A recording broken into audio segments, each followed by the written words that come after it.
আমতারেকের এই যে 32 নাম্বার, এই যে শেখ মুজিব, বিশাল প্রেমের বক্তব্য তার। আমি অবাক হয়ে গেলাম, আরে 32 নাম্বার ভাঙার আগের রাতে আমার কাছ থেকে টাকা নিল, কত 100 কয় ডলার যেন পাঠাইলাম। ওই ভাই রাতের বেলা অনেক পোলাপান আছে, প্রায় 150 পোলাপান নিয়ে আসছি ভাই, খাওয়ার তো কিছু নাই, টাকা পাঠালাম, সাথে সাথে বিকাশ করলো তার টাকা।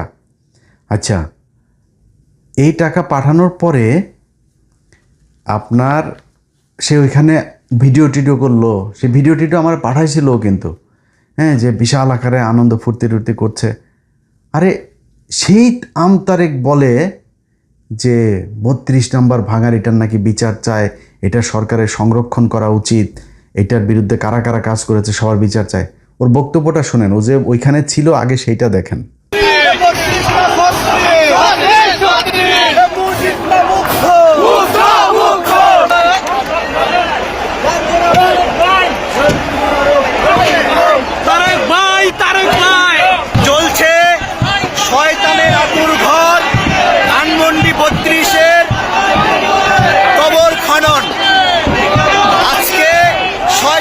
সবাই ঢিল মারতে আসছে।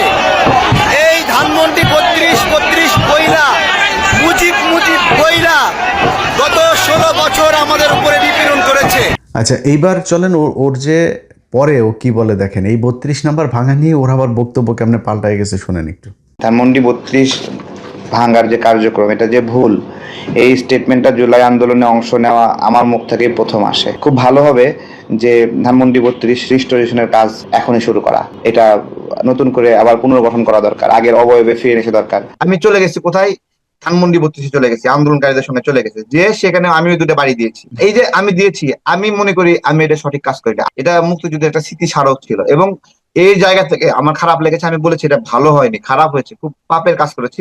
এই একইভাবে শেখ মুজিবের বিরুদ্ধে তার বিশাল জ্বালাময়ী ভাষণ আছে, ওইটা শোনেন আগে।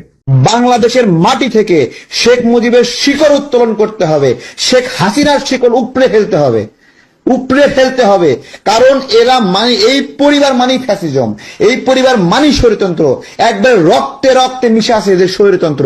এই শেখ পরিবারের কারো বাংলাদেশে রাজনীতি করার অধিকার নাই। আসিফ নজরুল স্যারকে বলবো, হয় শেখ মুজিবের ছবি সরান, আর না হয় শেখ মুজিবের মূর্তি ভাঙ্গার জন্য ছাত্র জনতাকে ফাঁসি দেন, যে কোনো একটা করেন। ওইটাও বৈধ, মূর্তি ভাঙ্গাও বৈধ, দুটো তো একসঙ্গে বৈধ হতে পারে না। আমি আজকে থেকে, এখন থেকে সকল দপ্তর থেকে শেখ মুজিবের সব ছবি ছড়ায় ফেলার জন্য অনুরোধ করছি, দাবি জানাচ্ছি। এবং এমন হতে পারে আমরা গিয়ে সব সরাবো, আমরা গিয়ে সরানোর আগে ক্যামেরা লাইভ করে আপনাদের ছবিগুলো সরানোর আগে আপনারা প্রস্তুতি নেন। 7 মার্চের আমাদের যে ঘটনা, সেই ঘটনার অবশ্যই মর্যাদা আছে, কিন্তু এই সকল ঘটনা, এই সকল ইতিহাস নষ্ট করার জন্য আমরা দায়ী না, শেখ মুজিব নিজে দায়ী।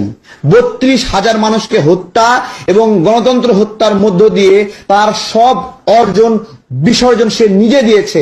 I am not the responsible, people not the responsible one. এর জন্য তারা রেসপন্সিবল না, শেখ মুজিব এবং শেখ পরিবারের। আমার একটা কথা, যে শেখ মুজিব রাষ্ট্রের প্রধান, শেখ কামাল কে বলেন? শেখ কামাল কেন সিরাজ শিকদারকে গুলি করলো? উত্তর দিতে পারবে? শেখ মুজিব রাষ্ট্রের প্রধান, শেখ কামাল কেন ব্যাংক ডাকাতি করছিল? শেখ কামালের ব্যাংক ডাকাতি, শেখ কামাল এক নামে পরিচিত ছিল, ব্যাংক ঠেকো ওই সময়। তাহলে এই পরিবারের লিগেসি বাংলাদেশ আবার বহন করবে? আরে হাসিনা আবার যদি ক্ষমতায় আসে, তাহলে আবার একই রকম ভাবে কথা বলবে। সে তো বলতেছে সবাইকে দেখে নেবে, তাহলে আমরা কি সে দেখে নেওয়ার সুযোগ দেব? বাংলাদেশের মাটি থেকে শেখ মুজিবের শিকড় উত্তোলন করতে হবে, শেখ হাসিনার শিকড় উপড়ে ফেলতে হবে, কারণ এরা এই পরিবার মানি ফ্যাসিজম, এই পরিবার মানি স্বৈরতন্ত্র, একবার রক্তে রক্তে মিশে আছে এদের স্বৈরতন্ত্র। এই শেখ পরিবারের কারো বাংলাদেশে রাজনীতি করার অধিকার নাই। যখন তারা 32,000 নাগরিককে বাংলাদেশে হত্যা করেছে, যখন তারা গণতন্ত্র হত্যার সঙ্গে অভিযুক্ত হয়েছে, যখন 24 আন্দোলনের সময় হাজার হাজার মানুষ মরেছে, তখন তাকে শেখ পরিবারের মানুষ এই দেশের রাজনীতি করার অধিকার হারিয়ে ফেলেছে। এই শেখ মুজিবের পক্ষেই আবার এই আমতারেক বিশাল আকারে ভাষণ দেয়, সেটাও শোনেন। মুজিবুর রহমান যে পরিমাণ জেল জুলুমের শিকার হয়েছেন বাংলাদেশের জন্য, এই দেশের মানুষের জন্য, সেই জায়গায় এইভাবে এই শব্দটা উচ্চারণ করা যায় না, যেটা আমার সহ আলোচক ভাই আলোচনা করেছেন, যে পালিয়ে গিয়েছেন, এভাবে আলোচনা করা যায় না। যায় না। এই বাংলাদেশে মানুষ আবারও শেখ মুজিবুর রহমান ওনাকে বঙ্গবন্ধু বলেই রাখবে, আবারও এই দেশের মানুষ জয় বাংলা বলবে। বুঝতে পারছেন তো এবার, মানে আসল ঘটনা হইল গিয়া মানি বিকাশ এসছে, তারপরে সবাই ঠান্ডা হয়ে গিয়েছে।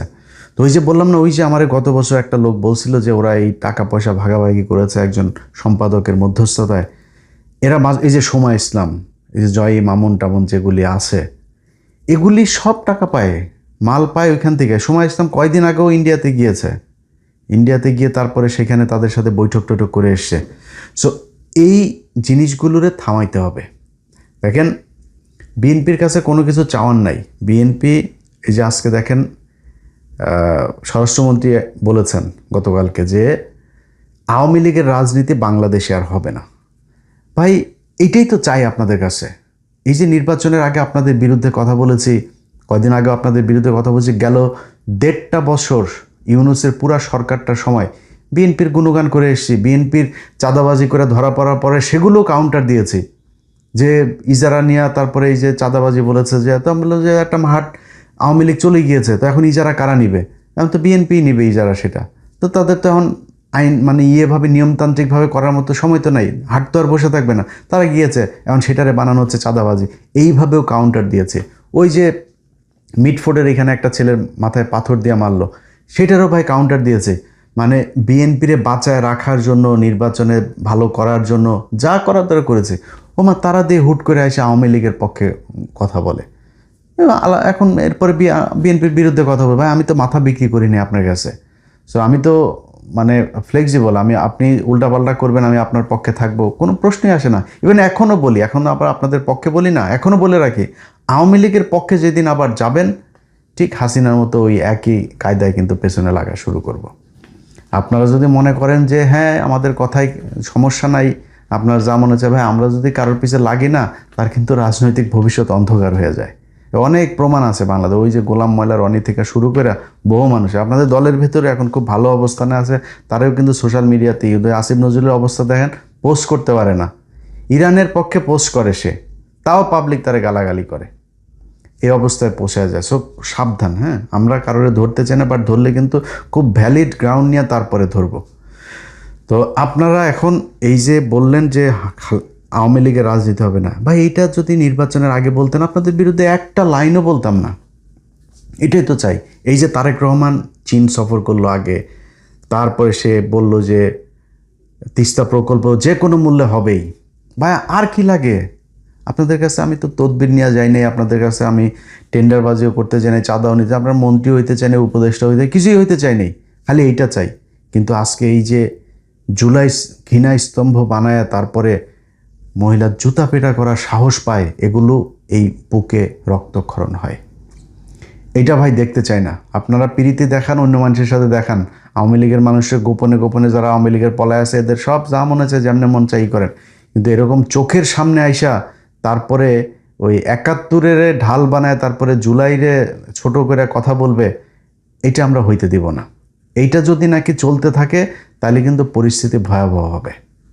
কারণ হইল আপনি যদি আইনগতভাবে তাদের ব্যবস্থা না হয়, তখন মানুষ আইন হাতে তুলে নেয়, এটাই তো স্বাভাবিক, খুব ন্যাচারাল একটা প্রসিডিউর। আপনাকে জিডি করেছে, তদন্ত করবেন, তারা যদি সেখানে লিঙ্ক টিঙ্ক সহ সব কিছু দিয়ে দেওয়া হয়েছে। সো আপনি যদি নাকি এই জিডি অনুযায়ী তাদের বিরুদ্ধে ব্যবস্থা নেন, সেটা তদন্ত করে যদি সত্যতা পান, সেটা মামলা হবে, মামলা হলে তারা গ্রেপ্তার হবে, গ্রেপ্তার হওয়ার পরে তারপরে যে শাস্তি সেই শাস্তি তারা পাবে। সো আপনি এটা না করলে তখন মানুষ আইন হাতে তুলে নিবে আস্তে আস্তে। এটাই তো মানে হয় সারা পৃথিবীতে, এটাই হয়েছে। যখন আইনের বিচার ফেইলুর হয় তখন মানুষ আইন হাতে তুলে নেয়। সেই পরিস্থিতিতে আমরা কাউকে যেতে বলি না, সেটাকে আমরা সাপোর্টও করি না, প্রভোগ করি না, পুশ করি না, কিছুই করি না। বাট আপনাদেরকে এই কাজগুলো করতে হবে। এদের আস্ফালন দেখতে খুব খারাপ লাগে। এরা যায় এখন টকশো মকশোতে যায়, তারা জুলাই টুলাই নিয়ে যা মনে চায়, মানে জুলাই অ্যাজিভ যে কিছুই ঘটে নাই সেখানে। হ্যাঁ, জুলাইয়ের কয়েকটা পোলাপানের আপনার দুর্নীতি মুর্নীতির সামনে নিয়ে এসে তারপর আরে বেটা এই জুলাইতে যে মানুষ, এমন মানুষ মারা গিয়েছে, এমন মানুষ চোখ হারিয়েছে, পা হারিয়েছে, হাত হারিয়েছে, তারা আসেও নাই তাদের কোনো সুবিধা নিতে। এমনও পরিবার আছে জানি যে তার পরিবারের ওরা সরকারের কাছ থেকে চিকিৎসার সুবিধাটাও পর্যন্ত নেয় নাই। তারা নিজের দেশপ্রেম থেকে ইমানের থেকে তারপরে তারা সেদিন রক্ত দিয়েছে, জীবন দিয়েছে। এত সহজ না এটা, একদম মানে কি বলবো যে সবচেয়ে পবিত্র, আমার জীবনে দেখা সবচেয়ে পবিত্র একটা সংগ্রামের মধ্যে একটা হচ্ছে এই জুলাই সংগ্রাম। তুই বেটা জুলাই লেখা তারপরে সিডিআই লেখিস, তো জুলাই সিডিআই ওখানে বসে বসে লেখা তো লাভ নাই। তুই জুলাই সিডিআই লিখবে, আমরা হাসিনা সিডিআই লিখবো, মুজিব সিডিআই লিখবো, রাসেল সিডিআই লিখবো, কামাল সিডিআই লিখবো, কামালের বউ সিডিআই লিখবো, সব সিডিআই লিখবো। তোদের চেয়ে লোকজনকে আমাদের কম আছে নাই? সারাদিন চিল্লায় লাভ নাই। সারাদিন চিল্লা পাল্লা করলেও সেই মানে ইলিয়াস হোসেন, পিনাকি ভট্টাচার্য, কনক সারর এগুলো হওয়া যাবে না। কারণ এগুলো হইতে হলে মানুষের সমর্থন লাগবে, যেই সমর্থন আপনাদের ভাইয়া বাংলাদেশে নাই। ওই যে মদখোর একটা আছে, কি যেন একটা নাম, কই থাকে যেন, এই আয়সা ঘাউ ঘাউ ঘ্যান ঘ্যান ঘ্যান, এগুলি করে কি লাভ আছে ভাই? এই দেশের মানুষ জানে, চোখের সামনে ঘটেছে। শেখ মুজিবের মতো তো আর বই পড়ে এগুলো জানতে হয় না। মানুষ ভিজুয়াল মিডিয়াতে, ক্যামেরা, ছবি, এগুলো মোবাইলে তারা দেখে, নিজের চোখের সামনে দেখেছে এগুলো কি ঘটেছে জুলাইতে। সো এটা ইতিহাসের অংশ। এই ইতিহাস থেকে বাংলাদেশের মানুষকে বিচ্যুত করা যাবে না।